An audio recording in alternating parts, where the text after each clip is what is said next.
اعوذ باللہ من الشیطان اللعین الرجیم بسم اللہ الرحمن الرحیم الحمد للہ الذی نور قلوبنا بولاء الاولیاء والصلاة والسلام على سید الانبیاء ابی القاسم محمد وعلى علی سید الاوصیاء وعلى فاطمة سیدة النساء وعلى الحسن صاحب العلم والوفاء وعلى الحسين سيد الشهداء الذي بكت له الأرض والسماء وصاخت عليه الوحوش في الصحراء والطيور في السماء وعلى أولاده التسع من الأولياء لا سيما القائم المنتظر في الأرض والسماء ولعنة الله على قاتليهم الأعداء وظالميهم الأشقياء أما بعد فقد قال الله تبارك وتعالى في كتابه الكريم الله الذي خلقكم ثم رزقكم ثم يميتكم ثم يحييكم. محترم سامعین و ناظرین، آج کی اس مختصر سی گفتگو کے لیے جو عنوان دیا گیا ہے وہ ہے رزق اور اسلام، اور اس سلسلے میں جس آیہ کریمہ کو سرنامہ سخن کے طور پہ آپ کی خدمت میں پیش کیا، سورہ مبارکہ روم آیت کا نشان 40، پاک پروردگار ارشاد فرماتا ہے اللہ الذی خلقکم، خدا ہی وہ ذات ہے جو تمہیں خلق کرتی ہے، ثم رزقکم، پھر تمہیں رزق دیتی ہے، ثم یمیتکم، پھر تمہیں موت دیتی ہے، ثم یحییکم، اور پھر تمہیں ایک مرتبہ دوبارہ زندگی عطا کرتی ہے. اس آیہ کریمہ میں 4 کام ایسے ہیں جن کا ذکر کیا گیا اور یہ بتلایا گیا کہ یہ کام صرف اور صرف خدا انجام دیتا ہے.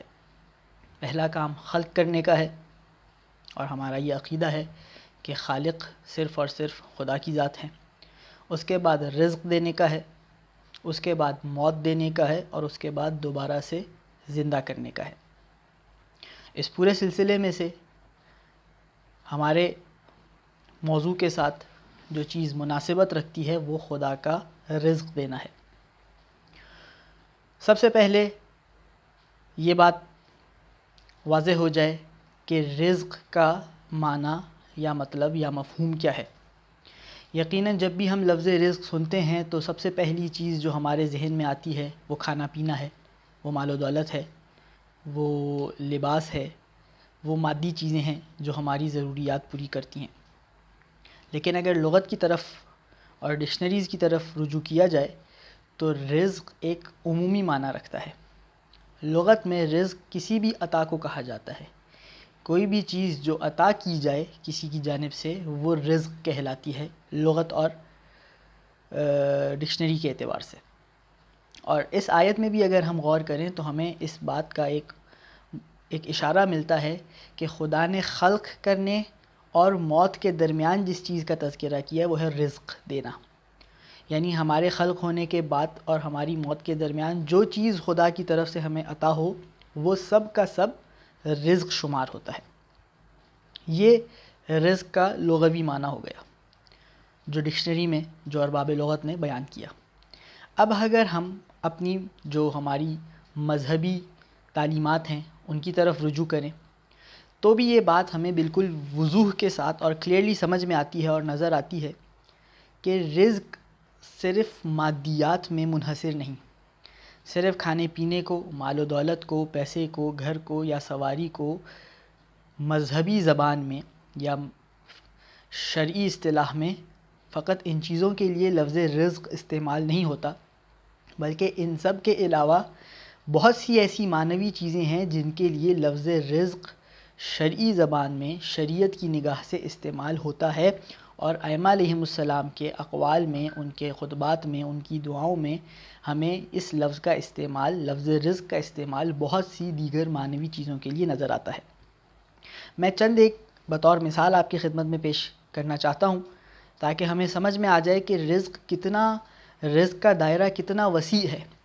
ہم جب بھی کہتے ہیں پالنے والے فلاں کو رزق عطا فرما یا فلاں کے رزق میں برکت عطا فرما تو ہماری نگاہ یا ہمارا ذہن سب سے پہلے اس کے پیسے، اس کے مال و دولت کی طرف جاتا ہے. لیکن شریعت کی نگاہ میں رزق کتنا وسیع دائرہ رکھتا ہے، کیا کیا چیزیں ہیں جو رزق کی باؤنڈریز کے اندر، رزق کی سرحدوں کے اندر محصور ہیں. ایک ہم نگاہ اگر دوڑائیں اور دیکھیں ان الفاظ کو یا ان کلمات کو جو معصومین کی زبان سے جاری ہوئے ہیں، تو ہمیں نظر آئے گا کہ معصومین نے رزق کو کس کس چیز کے لیے استعمال کیا. میں چند دعاؤں کا اور زیارتوں کا آپ کو حوالہ دینا چاہتا ہوں جو کہ یقیناً ہم سب کی نظروں سے گزری ہوں گی یا ہم نے سن رکھی ہوں گی. ایک مفاتیح الجنان میں دعا ہے جس دعا کا ٹائٹل ہی یہ وہاں لکھا ہوا ہے، دعائے اللہم ارزقنا توفیق الطاعہ. اب دیکھیے یہاں پہ یہ دعا میں یہ لفظ استعمال ہوا ہے اللہم، وہ دعا شروع ہی ان الفاظ سے ہوتی ہے، اللہم ارزقنا، پالنے والے ہمیں رزق عطا فرما. رزق میں کیا چیز عطا فرما؟ توفیق الطاعہ، تیری اطاعت کی توفیق کو ہمارا رزق قرار دے. اب یہ ایک رزق کا استعمال ہے کہ معصوم یا شریعت خدا کی اطاعت کی توفیق کسی انسان کو مل جائے، اسے رزق سمجھتے ہیں. اس کے علاوہ ماہ رمضان کی دعاؤں میں آپ نے یہ الفاظ پڑھے ہیں، اللہم ارزقنا صیامہ، پالنے والے ہمیں ماہ رمضان کے روزے رکھنے کو ہماری روزی اور رزق میں قرار دے. روزہ رکھنا ایک رزق ہے. یہ ماہ رمضان کی راتوں کی دعا میں جو روزانہ کی رات، ہر رات کو پڑھنے کی دعائیں ہیں، ان میں یہ الفاظ آتے ہیں اللہم ارزقنی حج بیتک الحرام، پالنے والے حج کو میرا رزق قرار دے. حج کو، عبادت کو رزق کے طور پہ بیان کیا گیا. اس کے علاوہ ماہ رمضان کے تیسرے دن کی دعا میں ہم یہ الفاظ پڑھتے ہیں اللہم ارزقنی فیہ الذہن والتنبیہ، پالنے والے اس تیسرے دن میں، ماہ رمضان کے تیسرے دن میں میرا رزق اور روزی یہ قرار دے کہ مجھے قوت تفکر اور مجھے توجہ عطا ہو، میں متوجہ ہو جاؤں چیزوں کی طرف اور میرا ذہن چیزوں کو سمجھنا شروع کرے. تو سمجھ بوجھ یہ رزق کی ایک مثال ہے. اس کے علاوہ مولا امیر المومنین علیہ السلام کی جو زیارات مفاتیح الجنان میں ذکر ہیں، ان میں ایک جگہ یہ جملہ آتا ہے اللہم ارزقنی عقلا کاملا، پالنے والے مکمل عقل کو میرا رزق قرار دے. تو عقل کو بھی رزق کہا گیا. اور ایک چیز جو میں اور آپ ہمیشہ زیارت عاشوراء میں پڑھتے ہیں اللہم ارزقنی شفاعت الحسین یوم الورود، پالنے والے جس دن میں تیرے پاس حاضر ہوں مولا حسین کی شفاعت کو میرا رزق اور روزی قرار دے. تو فہرست بہت طویل ہے، میں ان سب کو چھوڑتا ہوں. اسی پر اکتفا کرتے ہیں کہ کتنی ایسی چیزیں ہیں، خدا کی اطاعت کرنا، حج کرنا، امام حسین کی شفاعت، عقل مندی، عقل، یہ ساری چیزیں ایسی ہیں جنہیں معصومین یا دعاؤں کی زبان میں رزق کہا گیا. لیکن میں اور آپ جب رزق کا لفظ سنتے ہیں تو ہم ان چیزوں کی طرف ہمارا ذہن متوجہ نہیں ہوتا. یہ سب چیزیں رزق کے دائرے کے اندر ہیں، یہ سب چیزیں رزق کا حصہ ہیں. آگے بڑھتے ہیں. سب سے پہلی بات تو یہ واضح ہو گئی کہ پس رزق صرف مادیات میں محصور نہیں ہے، رزق میں مادی پہلو بھی آتے ہیں اور رزق میں بہت سی ایسی چیزیں آ جاتی ہیں جو معنوی چیزیں ہیں، جن کا مادی دنیا سے کوئی تعلق نہیں ہے.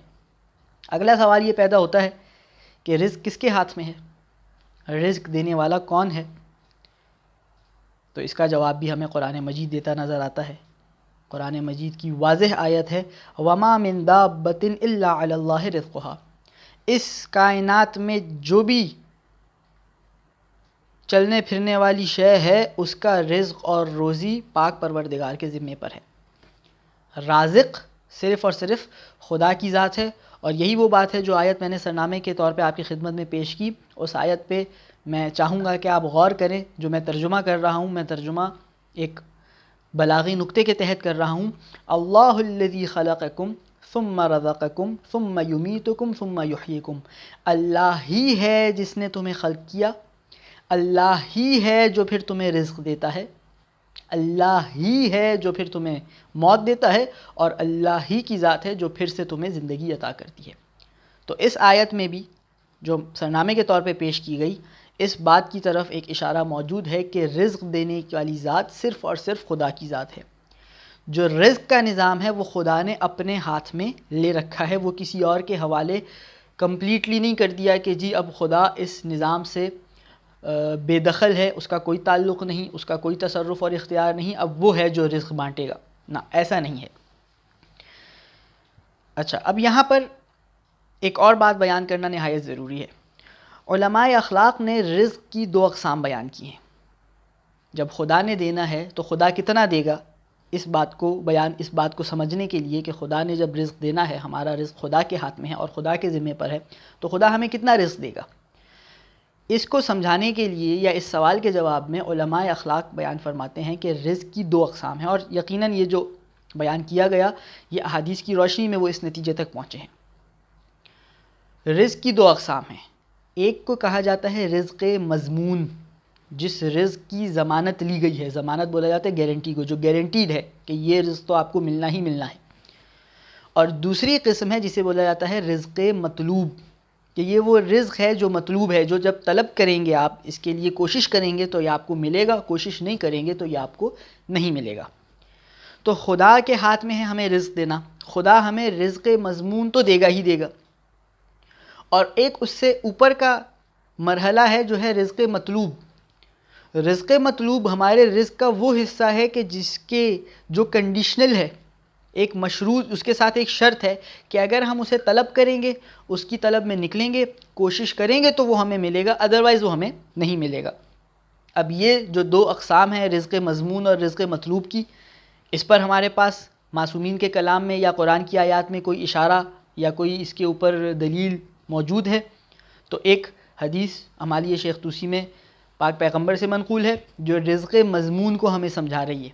پاک پیغمبر فرماتے ہیں لو ان جمیع الخلائق اجتمعوا على ان يصرفوا عنك شيئا قد قدر لك لم يستطيعوا.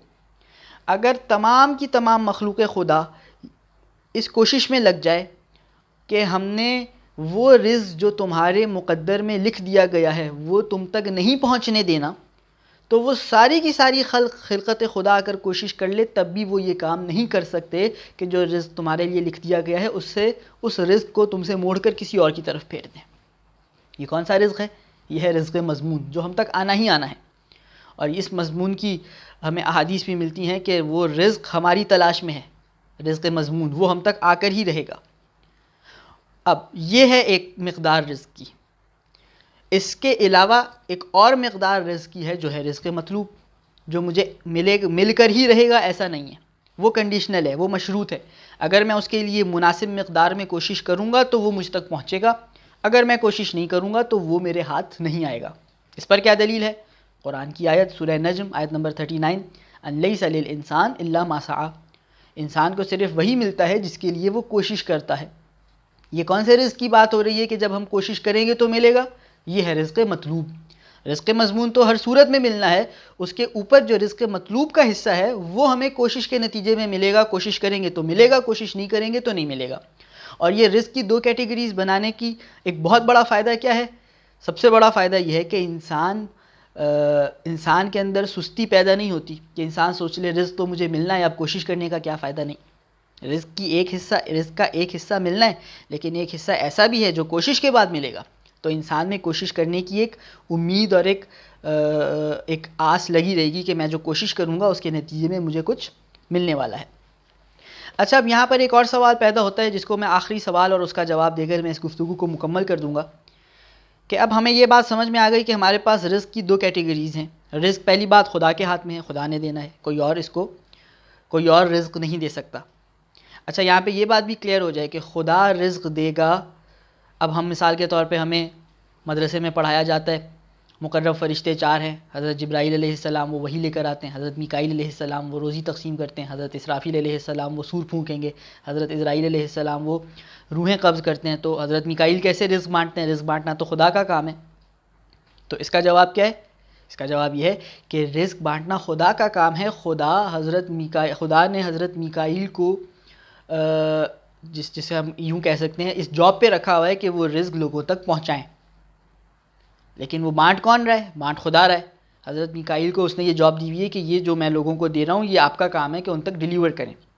تو اس طرح اس کی ایک سینیریو ہم سمجھنے کے لیے بنا سکتے ہیں. اوکے، اب ہم آ جائیں اپنی بات پر جو ہماری گفتگو چل رہی تھی کہ اب ایک رزق مضمون ہے جو ہمیں ملنا ہی ملنا ہے، وہ خدا کے پاس لکھا ہوا ہے.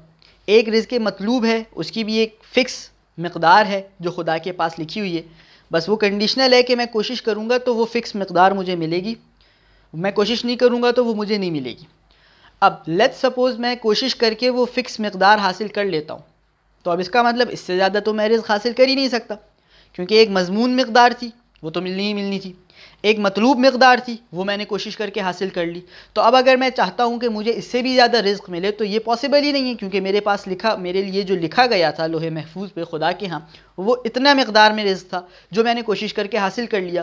اس سے زیادہ میں جتنی مرضی کوشش کر لوں, میں جو مرضی کر لوں, اس کا یہ مطلب نکلتا ہے کہ اس سے زیادہ رزق, وہ جو ایک مقدار وہاں پہ لکھ دی گئی ہے, کسی بھی صورت میں میں اس سے زیادہ رزق حاصل نہیں کر سکتا. اس کا یہ مطلب نکلتا ہے. جب یہ مطلب نکلتا ہے تو اب رزق یعنی انسان بڑھا ہی نہیں سکتا, اپنا رزق بڑھوا ہی نہیں سکتا. تو کیا ایسا ہی ہے یا بات اس کے برخلاف ہے, حقیقت کچھ اور ہے؟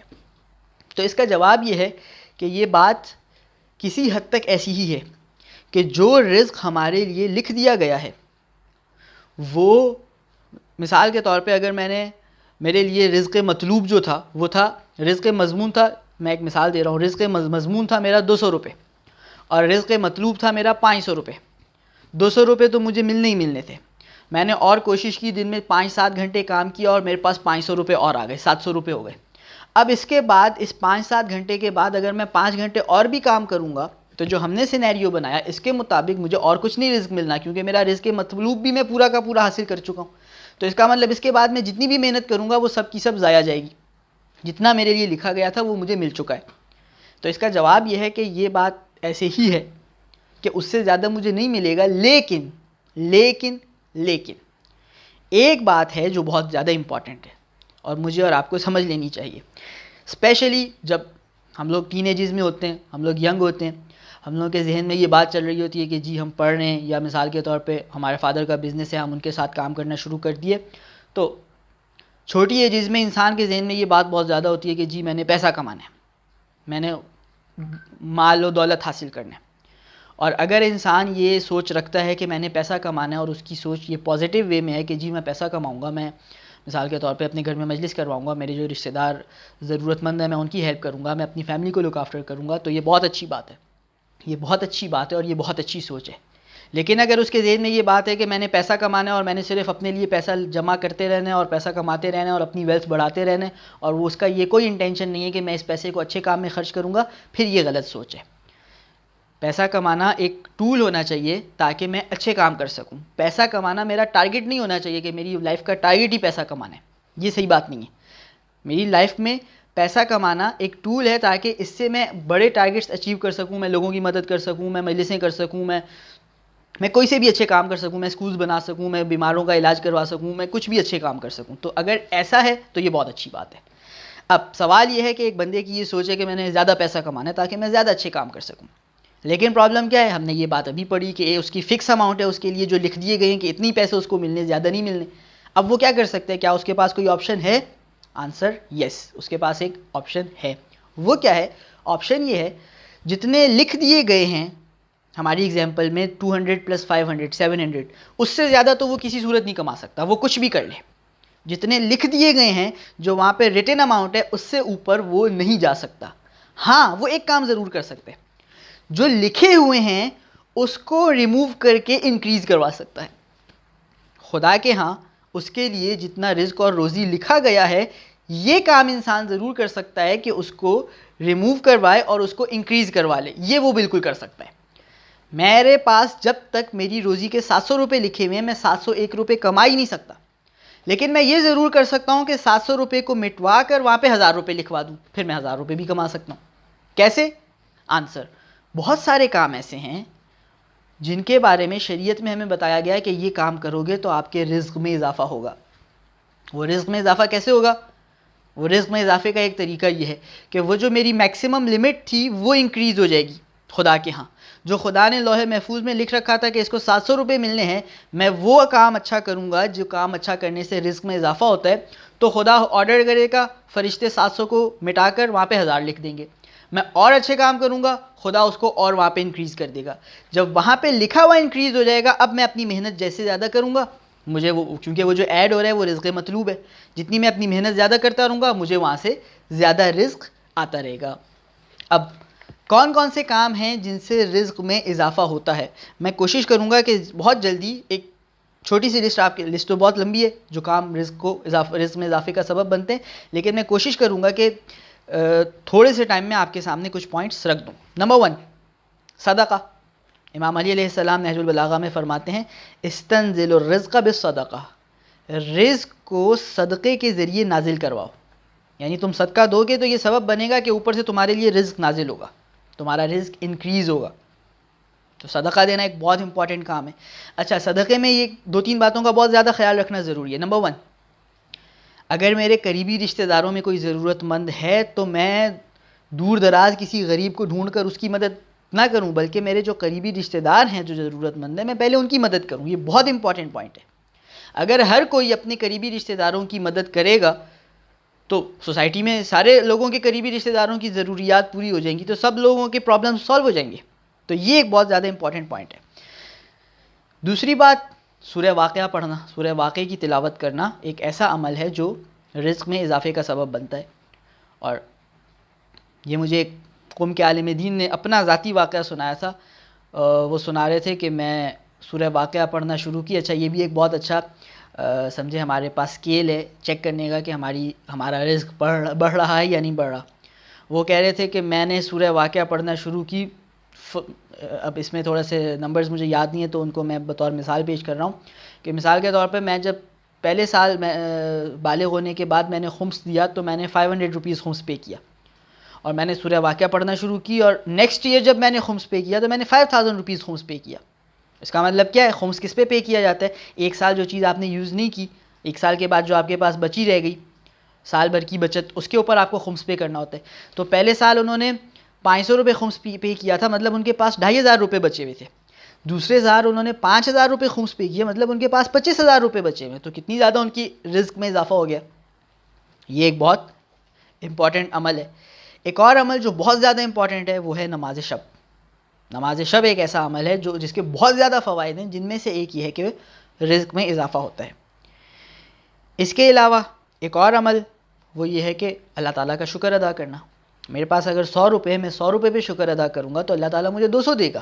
اللہ تعالیٰ قرآن میں ارشاد فرماتا ہے سورہ ابراہیم کی 7 آیت، لَإِن شَكَرْتُمْ لَأَزِيدَنَّكُمْ، اگر تم شکر ادا کرو گے میں مزید بڑھا کر تمہیں دوں گا۔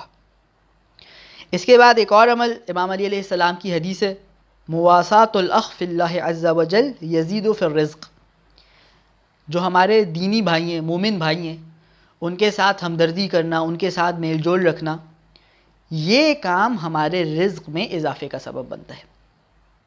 آپ کا کوئی مثال کے طور پہ دوست ہے، مومن ہے، مولا علی کا ماننے والا ہے، آپ نے اس کا حال چال پوچھا، جی آپ ٹھیک ٹھاک ہیں، خیریت سے ہیں، آپ نے اس سے پوچھا بھائی آپ کو کسی چیز کی ضرورت تو نہیں ہے، کوئی پرابلم تو نہیں ہے۔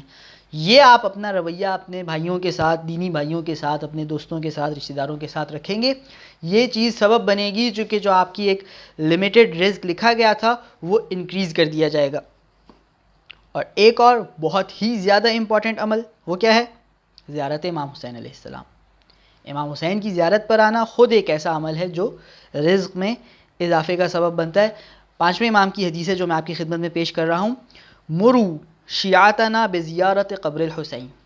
امام جو راوی تھا ان کے پاس بیٹھا ہوا، اسے کہہ رہے ہیں کہ تم جاؤ اور ہمارے شیعوں کو آرڈر دو، انہیں حکم دو کہ تم سب امام حسین کی قبر کی زیارت کے لیے آیا کرو۔ کیوں مولا؟ کیا فائدہ ہوگا؟ مولا نے بہت ایک آگے لمبی حدیث ہے، میں صرف وہ حصہ بیان کر رہا ہوں جو ہمارے موضوع سے ریلیٹڈ ہے۔ مولا فرماتے ہیں فَإِنَّ إِتْيَانَهُ يَزِيدُ فِي الرِّزْقِ، امام حسین کی زیارت کے لیے آنا رزق میں اضافے کا سبب بنتا ہے۔ اس کا نتیجہ یہ نکلتا ہے کہ انسان کے رزق میں اضافہ ہوتا ہے۔ بہت امپورٹنٹ چیز ہے۔ اور آخر میں ایک چیز جو ایک سمجھے ہم یہ کہہ سکتے ہیں کہ ایک کلی عنوان ہے، وہ ہے تقوی، پرہیزگاری، اچھے کام کرنا، برے کاموں سے بچنا۔ اوورآل انسان اچھا انسان بنے، متقی انسان بنے، پرہیزگار خوف خدا رکھنے والا انسان بنے، وہ اپنا رویہ اپنی زندگی کو اس انداز میں ڈھالے گا، یہ سبب بنے گا کہ اس کے رزق میں اضافہ ہو۔ کیوں؟ کیونکہ یہ خود پاک پروردگار نے قرآن میں ارشاد فرمایا، سورہ اعراف کی آیت نمبر 96 ہے، وَلَوْ أَنَّ أَهْلَ الْقُرَىٰ آمَنُوا وَاتَّقَوْا اگر شہر کے لوگ ایمان لے کر آ جائیں اور تقوی اختیار کر لیں، باتقوی ہو جائیں، پرہیزگار ہو جائیں، خوف خدا ان میں پیدا ہو جائے، برے کاموں سے اپنے آپ کو روکیں، اچھے کاموں کو کرنا شروع ہو جائیں، تو پالنے والے کیا ہوگا؟ لَفَتَحْنَا عَلَيْهِمْ بَرَكَاتٍ مِّنَ السَّمَاءِ وَالْأَرْضِ، آسمان اور زمین سے ان کے اوپر برکتیں نازل ہونا شروع ہو جائیں گی۔ تو یہ کچھ اسباب ہیں جن کی وجہ سے انسان کے جو رزق اس کے لیے لکھا گیا ہوتا ہے وہ انکریز ہو جاتا ہے۔ اور یہ بات مجھے اور آپ کو، میں اگین اس پہ تھوڑا سا فوکس کرنا چاہ رہا ہوں اور یہ بات آپ لوگوں کے لیے کلیئر کرنا چاہ رہا ہوں کہ مجھے اور آپ کو یہ بات سمجھنی پڑے گی، سمجھنی چاہیے۔ اگر ہم زیادہ پیسہ کمانا چاہتے ہیں تو زیادہ محنت تو کرنی ہے، لیکن زیادہ محنت اس وقت تک فائدہ نہیں دے گی جب تک جو ہمارے لیے لکھا گیا رزق ہے ہم اس کو انکریز نہیں کرواتے، کیونکہ محنت کر کے ہم وہ رزق مطلوب کی جو مقدار ہے وہ حاصل کر سکتے ہیں، اس سے زیادہ ہم حاصل کر ہی نہیں سکتے۔ اس سے زیادہ اگر ہم حاصل کرنا چاہتے ہیں تو اس کا صرف ایک طریقہ ہے، اور وہ یہ ہے کہ وہ جو مقدار لکھی گئی ہے اس کو انکریز کروایا جائے۔ وہ کیسے انکریز ہوگی؟ وہ ان اعمال کے ذریعے انکریز ہوگی۔ جب ہم یہ اعمال انجام دیں گے وہ مقدار انکریز ہوگی جو ہمارے لیے لکھی گئی ہے۔ اب ہم جب زیادہ محنت کریں گے تو ہمیں زیادہ رزق ملے گا، کیونکہ جو لکھا گیا تھا وہ انکریز ہو چکا ہے۔ اس لکھی ہوئی لمٹ سے زیادہ ہم، جب تک وہ لکھی گئی ہے، جتنی لکھی گئی ہے اس سے زیادہ ہم کسی صورت حاصل نہیں کر سکتے۔ آخر میں پالنے والے کی بارگاہ میں ہم یہ دعا کرتے ہیں کہ پالنے والے ہم سب کو اپنی بارگاہ سے حلال رزق عطا فرما، پالنے والے ہمارے رزق میں برکت عنایت فرما، پالنے والے ہمیں اس رزق کو بہترین انداز میں خرچ کر کے تیری اور تیرے بھیجے ہوئے نمائندوں کی خوشنودی حاصل کرنے کی توفیق عنایت فرما۔ خدایا زمانے کے امام کے ظہور میں تعجیل فرما، ہم سب کو امام کے اعوان اور انصار میں شمار فرما۔ وآخر دعوانا ان الحمد للہ رب العالمین۔ اللہم صل علی محمد وآل محمد وعجل فرجہم واحشرنا معہم اجمعین۔